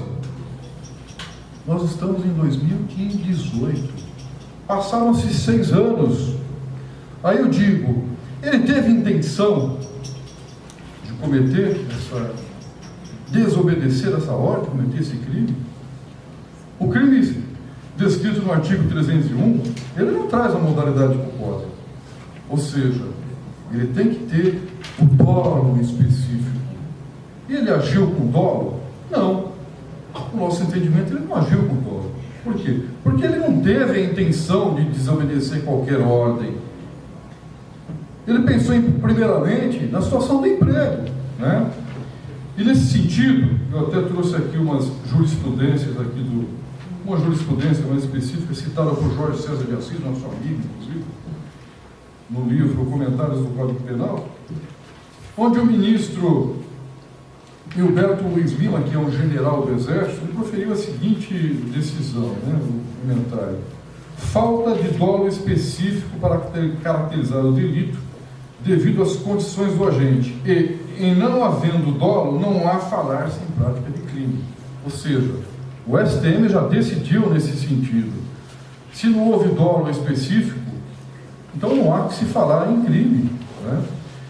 Uma outra questão que eu gostaria de tratar aqui: o Código Penal e Processo Penal são de 1969 e foi editado no período militar, que foi de 64 a 85. Então é evidente que o Código Penal e Processo Penal ele tem como objetivo proteger as instituições militares, né? Ele foi editado 5 anos após o início da ditadura militar. Aí eu digo, nós estamos em 2018, temos uma Constituição de 88, então é razoável nós levarmos em consideração a prática dessa conduta criminosa. Isso, inclusive, esse artigo 302 do Código Penal Militar, inclusive, é objeto de reforma do novo Código Penal Militar, que está no Congresso Nacional para ser reformado. Ou seja, porque não é razoável, seria muito mais razoável aplicar-se uma sanção disciplinar à época. Senão me dirão os senhores, a sanção disciplinar foi aplicada, mas ele deixou de cumprir. Por essa razão ele respondeu pelo crime. Tá? Mas ele deixou de cumprir, nós estamos falando isso depois de 6 anos. Né? Até o procedimento disciplinar, o PD, já estaria prescrito, porque passaram-se 5 anos. Né? E qual que os princípios basilares da administração militar? Hierarquia e disciplina. Né? Com o fim de reeducação. Ou seja, que tipo de reeducação faremos punindo esse homem hoje, em 2018? Ele não faz nem parte da corporação. Ele só tem os vencimentos, só recebe os vencimentos da Polícia Militar. Não tem vínculo nenhum com a Polícia Militar. Ele, como praça, não pode nem ser revertido ao serviço ativo, como acontece com os oficiais para julgar um oficial mais antigo. Então, qual o efeito prático disso? Nenhum. Né? Então, o que eu invoco aqui, senhores julgadores? Eu invoco aqui a necessidade de nós usarmos a proporcionalidade e a razoabilidade. É razoável punir esse homem depois de 6 anos? Eu penso que não. E outra coisa também, ele tem a garantia constitucional, estatuída no artigo 5º, né, que é o princípio da dignidade, um princípio fundamental da Constituição. Ou seja, seria razoável fazer isso? O próprio princípio de razoabilidade e proporcionalidade já é um princípio fundamental estatuído na Constituição. Então, não vejo como razoável. E, por outro lado, ele também tem o direito de exercer função. O próprio artigo 170 da Constituição Federal diz o seguinte: a ordem econômica fundada na valorização do trabalho humano e na livre iniciativa tem por fim assegurar a todos existência digna conforme os ditames da justiça social, observado os seguintes princípios. E aí, no inciso 8, fala busca de pleno emprego. Mas esse homem está sujeito a CLT hoje, não está sujeito a mais Código Penal Militar. E qual é o efeito prático disso? Nós estamos punindo esse homem. A pena do 301 vai até 6 meses. Não passa disso. Ou seja, se condenado aqui, receberia uma pena de 30 dias. Crime de menor potencial ofensivo, que não pode ser abarcado pela Lei 99, porque o 90A vedou essa possibilidade. Então, os militares não estão sujeitos à suspensão condicional, porque o 90A veda isso. Então, se ele for condenado aqui hoje, ele vai gozar da suspensão da pena, não vai ser preso, não vai ser detido, não vai sair daqui preso, garanto isso ao senhor, vai com o seu defensor, garanto que o senhor não vai sair daqui preso, ou seja, o senhor só vai carregar a pecha de ter respondido ao crime de desobediência, porque efeito prático nisso, nada. Então, invoco os senhores, primeiro o juiz-presidente e os juízes militares, que levem em consideração o princípio da razoabilidade e proporcionalidade e absolvam esse homem no artigo 439, a linha A, primeira parte. Obrigado. Notadas as palavras da defesa, encerramos então o primeiro debate. Passo aqui então a réplica, caso o Ministério Público aqui, a Ira e o Carlos Alberto, que engrandeceram esses debates, né, trazendo aqui argumentos jurídicos aí que serão enfrentados aqui pelo colegiado. Né. Agradeço as palavras que me foram dirigidas, tanto pelo Ministério Público como a Defesa, o doutor Edson, um dos promotores aí mais antigos, né, o decano da Justiça Militar, lá entre os promotores, doutor em Direito, professor na matéria de penal. Então, sem dúvida, né, a sua fala aqui reproduz aí exatamente a profundidade do conhecimento aí do dia a dia. Também o Dr. João de Mello, agradeço as palavras. O Dr. João de Mello é o presidente da Comissão de Direito Militar aqui da OAB São Paulo, né, portanto, advogado militante na Justiça Militar. Também agradeço as palavras. Bem, um breve resumo aqui do juiz-presidente antes do voto, logo a seguir, e assim sucessivamente por uma ordem legal de votação. Né? O juiz-presidente, o juiz togado, é o primeiro que vota no colegiado, e a seguir o militar, o oficial de menor patente no colegiado, e assim inversamente proporcional até chegar no militar de maior patente. No caso aqui nós temos 3 capitães, né? Entre eles há uma antiguidade, então vota primeiro o mais moderno e ao final o major, que se encontra aqui à minha direita. Bem, dito isso, então, nós temos aqui a discussão de um policial inativo que deixou de cumprir determinação, né, do coronel, comandante da região militar, para cumprir um corretivo disciplinar decorrente aí de um procedimento disciplinar, onde foi observado aí o devido processo legal, ele teve direito à defesa, etc. Essa questão foi finalizada e, finalmente, houve determinação do escalão superior, no caso, o subcomandante da Polícia Militar, para o comandante da região iniciar o corretivo daquele subordinado. O Ministério Público aqui, pela fala tanto do promotor como do assistente, requerem a condenação do acusado, né, por efetivamente ter descumprido aí, por mais de uma vez, a determinação de autoridade competente. Né. Tomou ciência, inclusive, pessoalmente, da documentação que lhe foi apresentada. Né.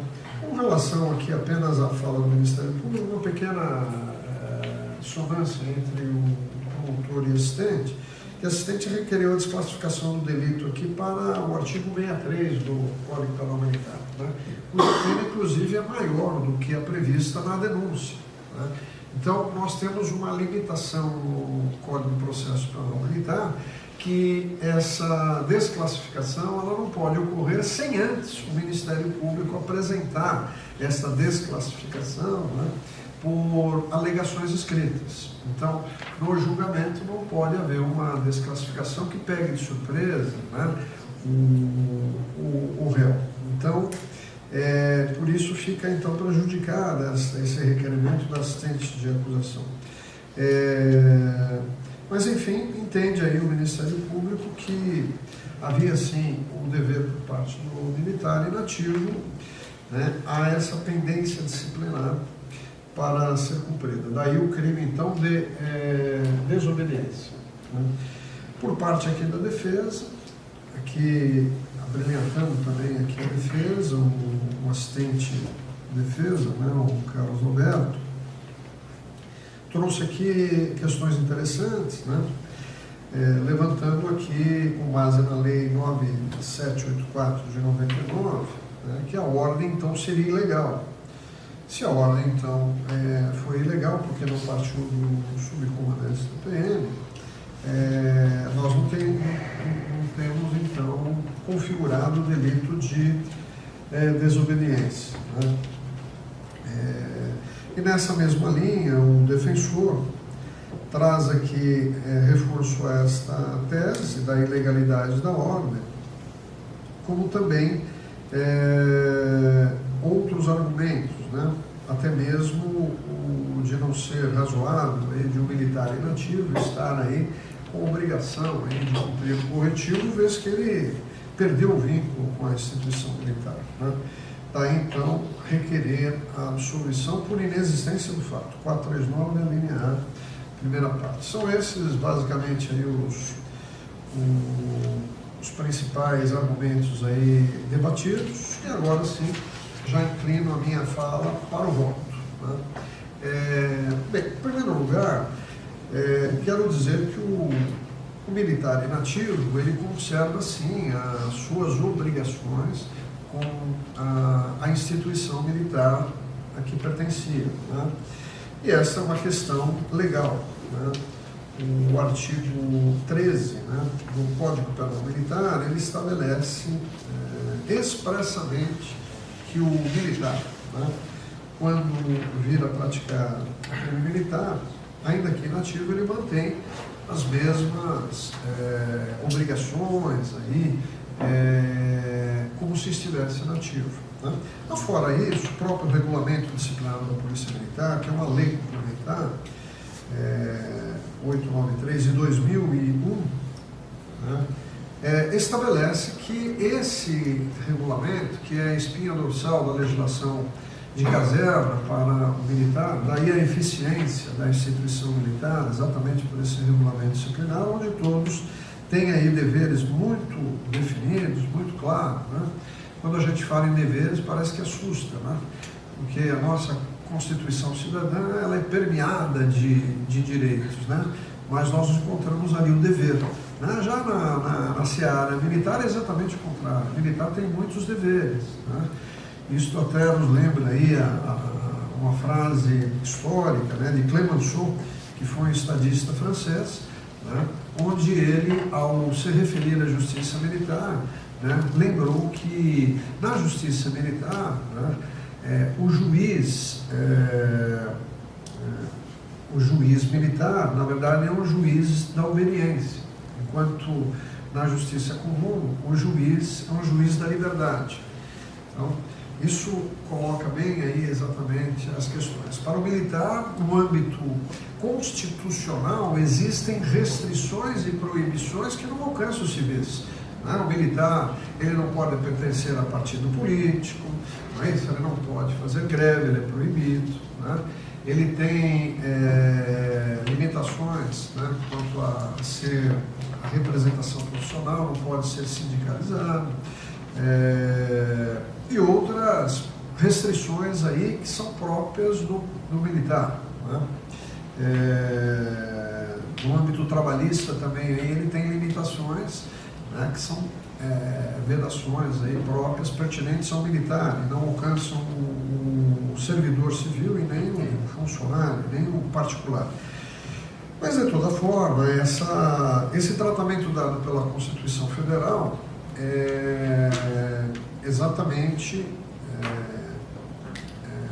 permite a conclusão de que não se pode confundir o civil com o militar, né? Por uma opção do legislador constituinte, o militar não é igual ao civil. Se fosse igual, nós teríamos a aplicação de toda a legislação comum no militar. E isso é vedado pela própria lei maior, né? Daí, então, que a argumentação, né, de aplicação da Lei 9784 de 99, que é uma lei estadual, ela não suplanta a lei complementar, né, também estadual, que é o regulamento disciplinar. Então, fica prejudicada aqui a alegação da defesa nesse sentido, né? A defesa trouxe aqui a garantia, né, ao livre exercício ao trabalho, né, se contrapondo aí à hierarquia e disciplina. Nós temos aí dois princípios, né, esses dois princípios constitucionais, uma vez aí postos frente a frente, né, nós temos uma igualdade aí de valores que, né, segundo o nosso ordenamento, só pode ser resolvido diante de uma opção, de uma valoração, no caso concreto, para a escolha de um deles. É óbvio que, se nós estamos tratando de uma questão militar, né, a preponderância dos princípios de hierarquia e disciplina, lá previstos no artigo 42, caput da Constituição Federal, e até no artigo 142 da Constituição Federal, eles têm precedência sobre o princípio da livre iniciativa pelo trabalho, né? Nós precisamos entender que, em verdade, o réu aqui presente, ele respondeu ao procedimento disciplinar, como eu disse, com garantia à defesa, e ao final foi punido. Foi punido exatamente pelo subcomandante da PM, que é a autoridade competente. E o subcomandante da PM determinou o comando da região militar onde residia o policial para o cumprimento daquela punição. De tal sorte que alegar que houve aí uma ordem ilegal, né, acaba se esvaziando diante da realidade dos fatos, né. Quanto ao crime em si, o crime de desobediência, né, um argumento aqui muito interessante, trazido aqui pelo assistência de defesa, lembrando aí Nelson Gria, né, exatamente o delito de desobediência, quando nós tivermos um caso concreto, uma norma administrativa que trate da mesma forma, não se fala então no crime de desobediência. Só que, ao contrário do civil, o Código Penal Militar, que é de 69, né, ele é muito mais recente, portanto, do que o Código Penal de 1940, ele, além de estabelecer o mesmo delito previsto lá no Código Penal Comum, né, paralelamente, existe o Código Penal Militar, que, em verdade, não se confunde a infração administrativa com a infração militar. Quando nós temos um crime, certamente nós teremos também uma infração disciplinar, né? Uma transgressão disciplinar. E nem sempre, quando eu tenho uma transgressão disciplinar, eu vou ter um crime militar.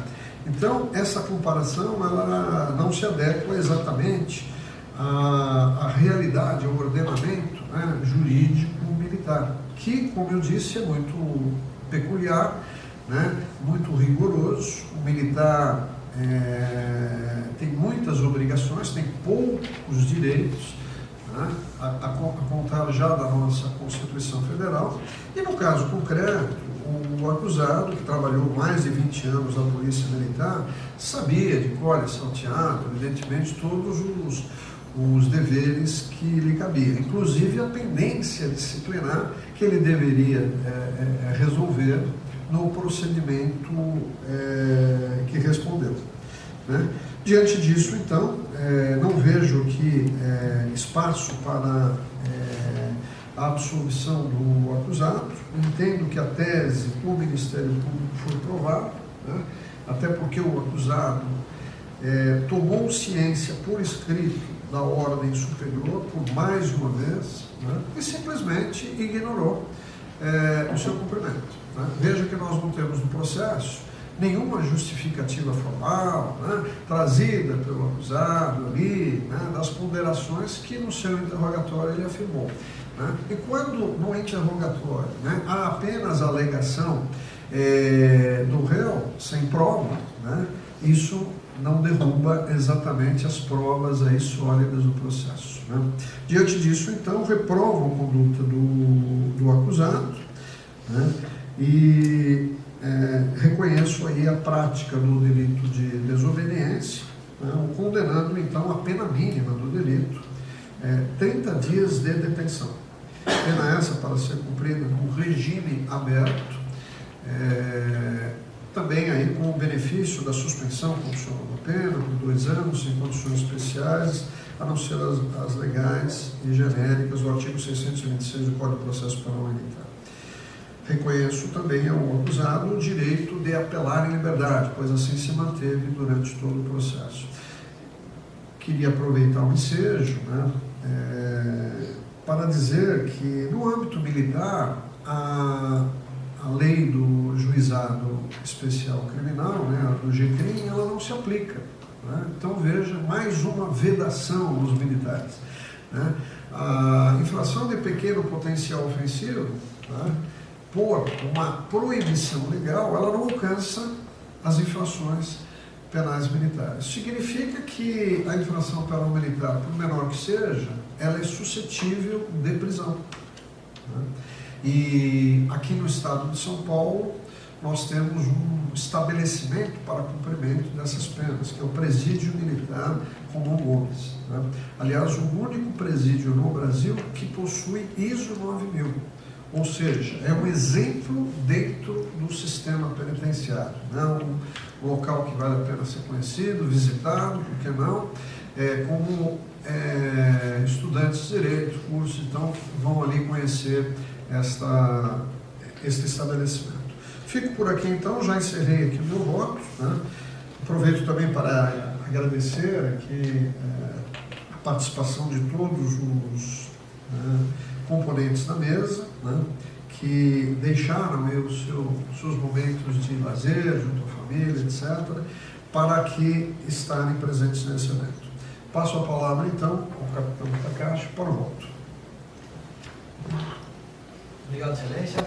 Eu primeiramente cumprimentar o Dr. Ronaldo João Rotti, ministro-presidente do Polícia 10 Conselho, a pessoa de quem cumprimento os demais militares, o Major Michel, o Capitão Antunes, o Capitão Fernando.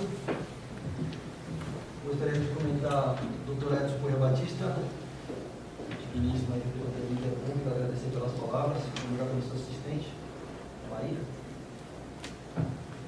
Cumprimentar o Dr. Joel Passos, presidindo a defesa, junto com o nosso colega de trabalho, né, o Carlos Alberto, que trabalha também no Corpo de Bombeiros lá. Parabéns aí por estar aprimorando seus conhecimentos aqui.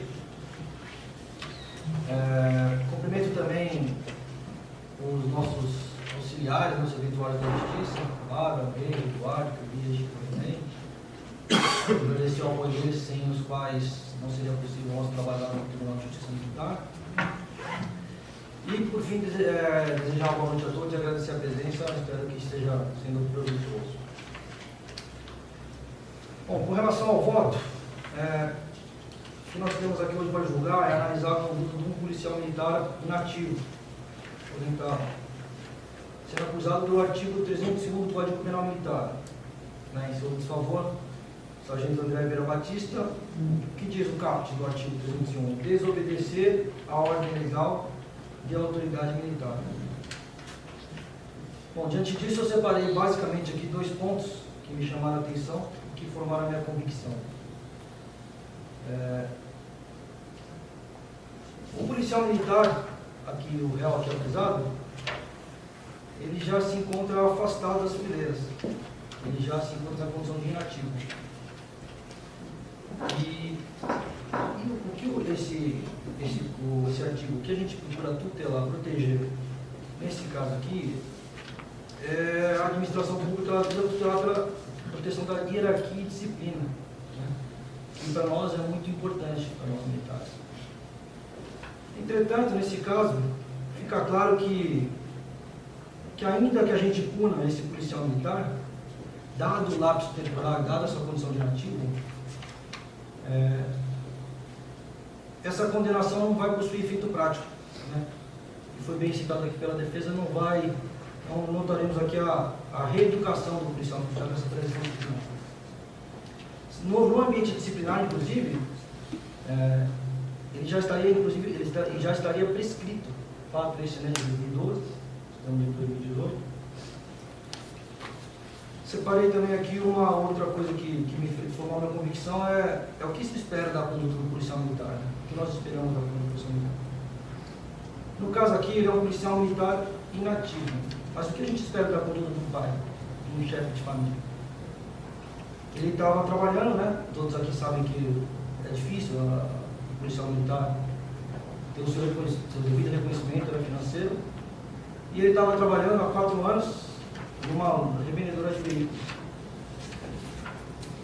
Motivo pelo qual ele até informou, né, que a sua filha fazia faculdade de medicina, que é oneroso. Então, seria prejudicado no seu serviço, seria mandado embora, se caso fosse sujeito a essa punição disciplinar. Sendo assim, em breve resumo, eu não vejo o motivo pelo qual ele seja punido e seja condenado, pelos bens que devem ser tutelados pela administração pública e não estarem presentes. Portanto, eu acolho o recolhimento da defesa e absolvo o réu com base no artigo 439 do Código de Processo Penal Militar. Esse é meu voto, Excelência. Anotado o voto, Sua Excelência.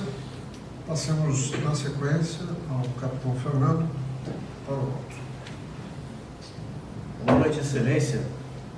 Excelentíssimo doutor juiz de direito Ronaldo João Rotti, presidente dessa primeira auditoria. É uma honra servir com o senhor nesse período. Repito o que eu disse da outra vez, cada julgamento com Vossa Excelência nessa primeira auditoria é uma verdadeira aula de direito militar. Aproveito também para cumprimentar meus colegas aqui presentes, o Major Michel, o Capitão Nunes, o Capitão Takashi. Excelentíssimo senhor representante do Ministério Público Paulista, Dr. Edson, sempre muito preciso, muito sucinto nas suas acusações, mas com extrema, sempre com uma grande demonstração de conhecimento, de fato, do direito. Nessa ocasião, assistido pela sua assistente, a Maíra, que muito bem expôs as suas palavras. Excelentíssimo defensor, Dr. Joel, ainda não tivemos o prazer de tê-lo como defensor de nenhum caso concreto na nossa auditoria, mas sabemos da sua diligência, do seu empenho aí na divulgação do direito militar. Hoje aqui assistido pelo seu assistente Carlos Alberto, nosso irmão de armas, policial militar do Corpo de Bombeiros, meu boa noite. Toda a nossa delegação do Tribunal de Justiça Militar, sua assistência, sem os quais aí não seria possível desenvolver os nossos trabalhos há tanto tempo. Meu muito boa noite. Aproveito aqui também a agradecer todos os representantes aqui do IDP. Muito obrigado pela oportunidade de poder trazer um pouco do nosso mundo para o mundo de vocês. Isso é algo muito importante para nós, porque isso desfaz uma série de preconceitos. A justiça militar é vista por muitos aí que não a conhecem de perto, por ouvir falar como uma justiça corporativista, uma justiça de privilégios. E quem tiver a oportunidade de assistir em loco lá as nossas audiências, vão ter a oportunidade de perceber que a justiça militar é das modalidades de justiça do país, das mais diligentes. Nenhum processo corre tão rápido na justiça comum como corre na justiça militar. E eu me acuso a dizer que as punições na justiça militar, via de regra, pela condição do policial militar de ter que se postar como um bastião da moral, costumam ser muito mais severas do que as punições da justiça comum. Todos vocês, meu boa noite. Passo aqui a analisar a conduta do réu, usado pelo Ministério Público, de recorrer no artigo 301 do Código Penal Militar, o descumprimento de uma ordem legal de uma autoridade militar. A questão que precisa ser respondida, as questões que precisam ser respondidas aqui essa noite, são se houve a ordem, será ela legal, se a autoridade era competente e se houve o dolo em relação ao não cumprimento dessa ordem. Quanto a esses fatos, eu entendo que houve sim a ordem, foi uma ordem direta e individualizada ao policial militar aqui acusado, e era sim uma ordem legal. A ordem foi emanada pelo senhor subcomandante PM, a quem cumpre julgar todas as praças da Polícia Militar na condição de inatividade. E esse mesmo subcomandante PM foi quem condenou o acusado ao cumprimento dos 8 dias de permanência disciplinar, sendo que o comandante do CPI 10, a região onde o acusado residia, houve apenas a retransmissão dessa ordem do subcomandante PM. Porém, quanto ao dolo, que é elemento subjetivo do tipo, eu entendo que, como bem explanado aqui pela defesa, havia dúvidas do réu em relação a se essa ordem era legal ou não era, se ele deveria ou não cumprir. Temos que o dolo nada mais é do que a livre, consciente vontade em querer praticar um crime que se conhece como crime. Eu entendo também que o bem jurídico tutelado aqui é a preservação da hierarquia e disciplina. Considerando que o réu já está em situação de inatividade, apesar de entender que sim, ele está sujeito, como bem explanado aqui pelos meus antecessores, à aplicação tanto da lei penal militar quanto do regulamento disciplinar militar, a reprimenda aqui não surtiria efeito prático nenhum, visto que não há nada que nos remeta a um aumento de pena. O réu seria condenado à pena mínima prevista de 30 dias para ser cumprido em regime aberto, como bem dito aqui pelo dirigente defensor. Isso só serviria para constar dos seus registros individuais que um dia ele foi processado pelo crime de desobediência. Na prática, isso não surtiria efeito nenhum na manutenção dos alicerces da nossa instituição, que são a hierarquia e disciplina. Sendo assim, eu apoio a tese da defesa, eu absolvo o réu nos termos do artigo 439, a linha A, do Código de Processo Penal Militar. Excelência, esse é o meu voto.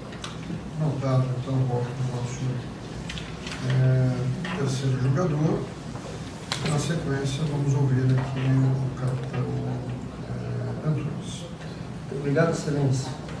Gostaria de inicialmente cumprimentar o Dr. Ronaldo João Monte, digníssimo presidente deste conselho, cumprimentar os meus colegas juízes militares, o senhor Major Michel, capitão Fernando, capitão Takashi. Gostaria de cumprimentar a assistente do Ministério Público, a Maíra, cumprimentar o Dr. Edson, pela representante do Ministério Público, que cabe aqui uma observação: nós, militares da ativa, somos sorteados pela Corregedoria da Polícia Militar para estarmos aqui compondo o conselho. Como muito bem disse a defesa, é um conselho que chama-se permanente, porém dura 3 meses. E na corporação nós temos aí alguns nomes que são ícones da justiça militar, que a gente conhece de ouvir falar. O Dr. Roth é um deles, e gera uma responsabilidade, uma preocupação maior quando nós somos sorteados para estar aqui. E nesse tempo que aqui estamos, nós voltamos para a caserna depois dos 3 meses com 2 professores, 2 mestres, tanto o Dr. Roth como o Dr. Edson, que tem aí abrilhantado a nossa carreira com esses conhecimentos. Gostaria de cumprimentar o Carlos, assistente da defesa, o qual eu já tive a honra de trabalhar nas fileiras da corporação juntos, né? O doutor Joel, parabenizar aí pela defesa. Cumprimentar os servidores aqui do Tribunal de Justiça Militar, que também nos bastidores tem um brilho muito importante nos processos de toda assistência e todas as necessidades que o Conselho necessita. E cumprimentar a todos aqui os presentes. Em relação ao acontecimento que está sendo julgado, nós aqui analisamos a conduta de um sargento, o sargento André Vieira Batista. Ora, neste momento se encontra na inatividade da corporação por ter cometido um crime de desobediência a uma ordem legal. E muitos princípios foram trazidos à tona aqui para se questionar se realmente a sua desobediência caberia a ele o crime de desobediência ou não, por estar na inatividade, e até a questão da sua ordem legal. Inicialmente, eu gostaria de trazer aqui à tona o que foi muito bem discutido até aqui, os valores que este princípio penal traz, que são valores inerentes aos militares, que é a hierarquia e a disciplina. E nós temos aqui a questão e uma comparação. Caberia, então, se a gente considerar a inatividade possibilidade da desobediência, existe a questão do civil, do particular, cometer o crime de desobediência. E aí é no caso dele desobedecer uma ordem de uma autoridade ou um funcionário que assim público que determina. Já o militar, existe a questão da hierarquia e da disciplina. E eu queria fazer um parênteses aqui do meu julgamento, já que estamos aqui no ambiente acadêmico, e desafiar todos aqui presentes que o Dr. Roth tem no seu vários artigos sobre a justiça militar, que eu acredito que seja acesso aí de todos no site aí do Tribunal de Justiça Militar.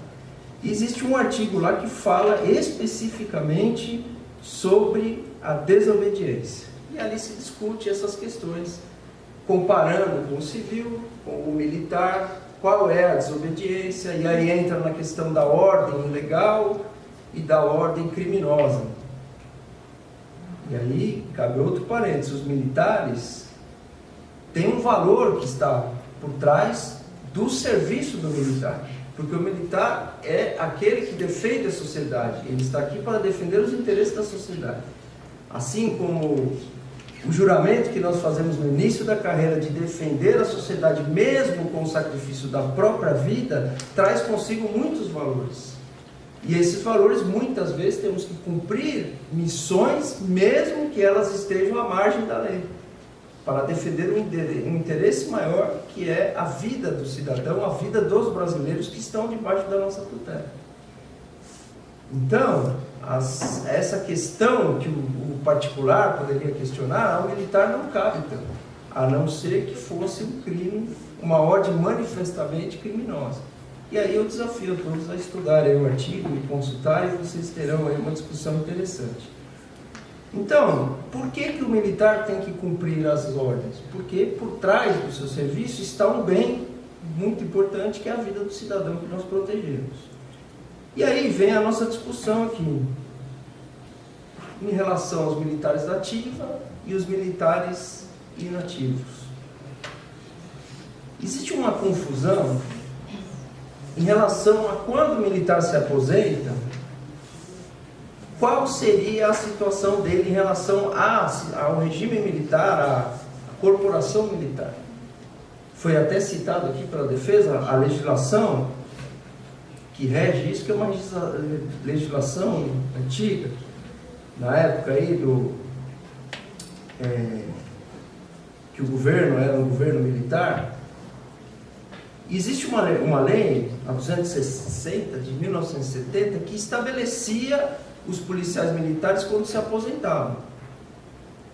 Então, nessa legislação, à época, ela dizia que o militar que se aposenta, se fosse oficial, ou seja, os tenentes, capitães, majores, passariam para inatividade. E os praças, que seria o caso do aqui acusado, seriam reformados. O que significa isso? O militar reformado não pode mais ser revertido para ativo. E o inativo, o da reserva, o próprio nome já diz, ele pode ser convocado a qualquer momento. E isso significa, aí até um período de idade, onde a saúde não mais possibilitasse, aí realmente o oficial era revertido para a reforma.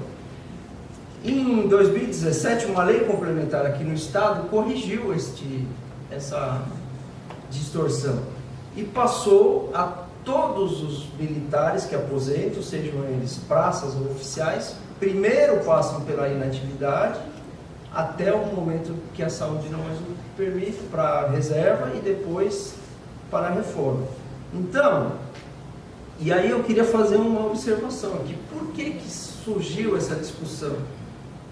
Surgiu primeiro nas Forças Armadas, porque a nossa legislação militar está diretamente ligada às Forças Armadas. E por que surgiu essa discussão? Porque existe uma legislação federal que permite aos militares das Forças Armadas, após se aposentarem, ou seja, passar para a reserva, continuarem prestando serviço dentro dos quartéis, no mesmo posto ou graduação que ele pertencia na ativa, durante um certo período de tempo. Ele tem algumas vantagens peculiares lá para fazer isso. Então, essa legislação permite que o militar continue exercendo o serviço. Eles trabalham em traje civil e tudo mais, mas permanecem no mesmo cargo ou função. Inclusive, os oficiais ocupam cargos de chefia. Se você for nos quartéis das Forças Armadas, você vai observar isso. Então, para que isso possa acontecer, o militar não pode ser reformado. Ele tem que ser da reserva. Da mesma forma, aqui no estado de São Paulo foi corrigido isso também, porque existe uma lei federal que permite que os militares das polícias militares aposentados, nos 5 anos que eles se aposentam, eles podem compor a Força Nacional de Segurança, que tanto é visto aí na imprensa, nas comoções sociais aí pelo Brasil afora. Nós vemos os militares da Força Nacional. Grande parte do efetivo dos militares da Força Nacional são compostos de policiais militares da reserva. Então, me parece que com isso nós temos aí uma questão, né? O militar nosso, quando ele se aposenta, ele continua sendo militar. Continua com seus direitos, mas também com seus deveres, como muito bem foi falado aqui.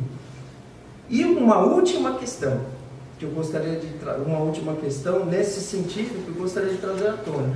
O militar aposentado, ele continua podendo portar arma de fogo. O sargento aposentado aqui, ou qualquer outro militar, ele pode portar arma de fogo. E aí surge a nossa questão: se nós permitirmos que um militar da reserva, aposentado, pode portar arma de fogo, então ele tem as mesmas obrigações que o militar da ativa. E eu posso citar um exemplo: se em alguma situação um oficial chegar para ele mandar ele entregar a sua arma, ele tem que cumprir. E aí, se ele não cumprir, ele está cometendo o crime que está sendo aqui julgado. Então, o militar aposentado, no meu entendimento, pela que foi apontado até aqui, ele também tem a obrigação de cumprir as ordens emanadas pelos comandantes. E aí, eu gostaria de trazer duas situações para terminar meu voto. Primeiro, é a questão da Previdência, que tanto está sendo discutido aí hoje nos jornais, e estamos às vésperas de eleições e tem sido explorado isso. Por que os militares mantêm a sua Previdência igual, mesmo a sua reserva? O militar, ele tem os mesmos vencimentos como se na ativa tivesse, porque ele mantém as mesmas obrigações, mantém o seu posto, mantém a sua graduação, e a qualquer momento ele pode ser convocado para o serviço. Por isso que, na verdade, a previdência dos militares é mais uma obrigação do que um direito. Então, essa discussão que existe aí é falta de conhecimento do princípio, do porquê que o militar mantém algumas situações na reserva.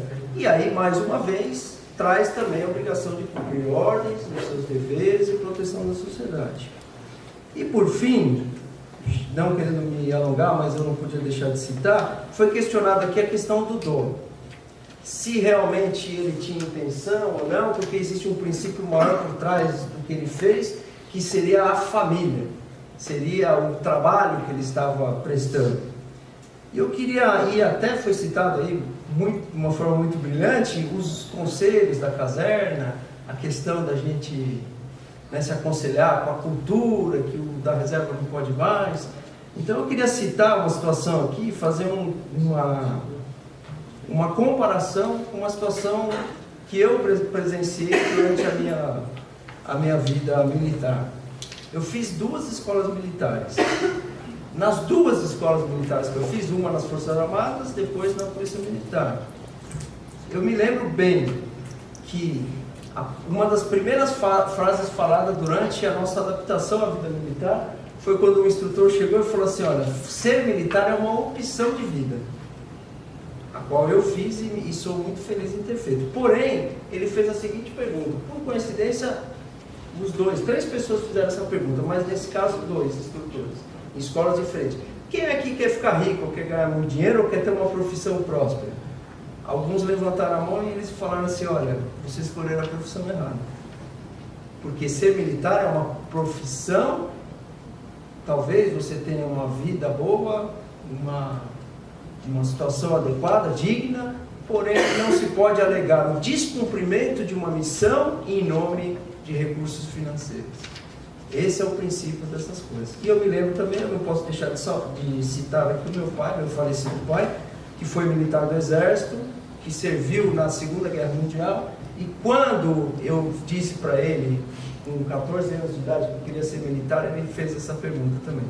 Meu filho, você quer ser um cara rico? Eu falei, não quero não. Ele falou, então tá bom, então siga em frente, que você está na profissão certa. Porque são muito mais de deveres, muito mais serviços, do que às vezes a gente abre mão dos nossos interesses até pessoais. Então, dessa forma, eu entendo que o sargento André Vieira Batista tinha a obrigação de cumprir a determinação dos seus superiores. Dessa forma, eu considero ele culpado pelo crime de desobediência e condeno a sua atitude.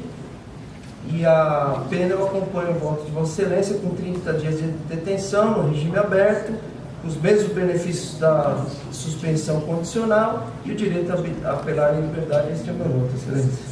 Sou juiz-presidente deste conselho. Também saudar os demais membros do conselho, capitão Antunes, capitão Fernando, capitão Takashi. Cumprimentar também os representantes do Ministério Público, doutor Edson Correia Batista e a sua assistente, a Maíra. Cumprimentar também a defesa, o doutor Joel de Mello, parabéns pela defesa.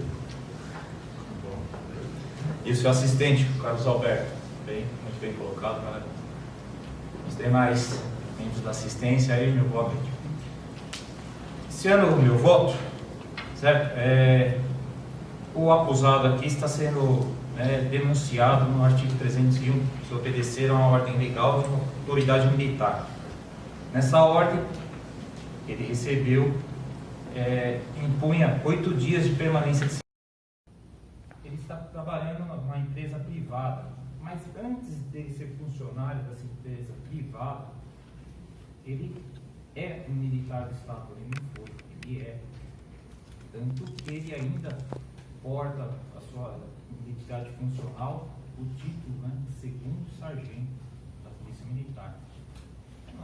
Formado, reserva, mas ele é um segundo sargento da Polícia Militar, com seus direitos e deveres.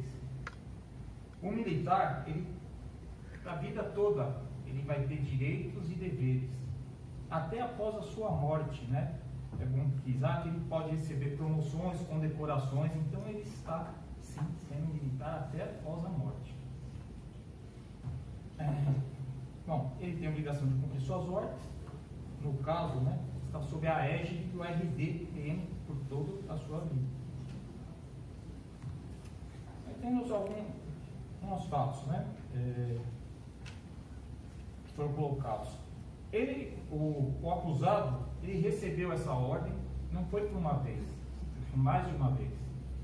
Ele recebeu uma primeira vez essa ordem, ele não cumpriu, aí foi chamado à presença dos seus superiores, foi-lhe dada a ordem e ele tomou a sua ciência por escrito. Então, dentro do que já foi colocado aqui por todos os membros do Conselho, não vou ficar sendo repetitivo, mas ele, sim, ele descumpriu a ordem, não foi por uma vez, foi por 2. Na segunda vez que foi colocado o crime, o qual ele está respondendo agora. Sendo assim, e sem me alongar na minha fala, eu reprovo a conduta do réu e o condeno,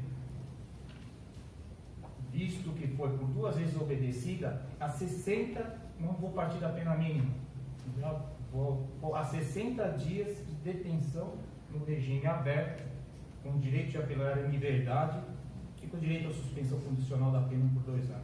Esse é o meu voto. Anotado o voto, Sua Excelência. Finalizamos então aqui o julgamento. Partimos aí para fase final, que é exatamente o veredito aqui por parte do colegiado. Né? Nós vamos fazê-lo como manda a lei e a ESIPEC.